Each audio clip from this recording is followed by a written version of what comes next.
কোন সন্তান যদি বাবা মার আগে মৃত্যুবরণ করে, বাবা তো সন্তানের লাশের পেছনে পেছনে যেতে পারে, বাবা সন্তানের কবরেও নামতে পারে। বলে কেন, বাবার কলিজায় কি মায়া দয়া নাই? বলে আছে। বাবাও চিৎকার করে করে কান্না করবে, কিন্তু বাবাকে আল্লাহ ওই শক্তি সামর্থ্য মনোবল দিয়েছেন।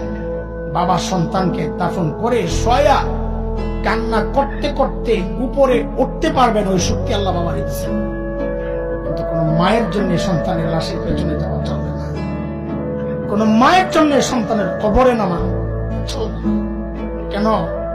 দুনিয়ায় এমন কোন মা নাই যে সন্তানকে দাফন করার জন্য কবরে নেমে সন্তানকে শোয়া দিয়া ওই মা আবার সুস্থ অবস্থায় উপরে উঠবেন, এমন কোন মা নাই। সন্তানদের শোয়া নিজ লাশ হইয়া শুয়া পড়বে। এরে ভাই, একটু জানতে চাই, এই যে মার কলিজা এত দরদ, এত মমতা, এত মায়ার ভালোবাসা, কারণটা কি বলেন তো?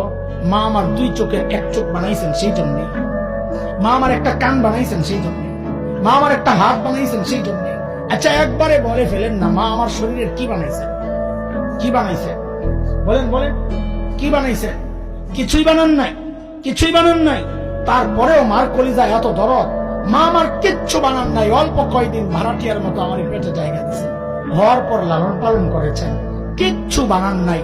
তাতেই মার কলিজা এত দরদ আর মায়ার মমতার ভালোবাসা, কিচ্ছু বানান নাই। তারপরেও আহ আহ তাইলে যে আল্লাহ আমার চোখ বানাইছেন, আল্লাহর কথা,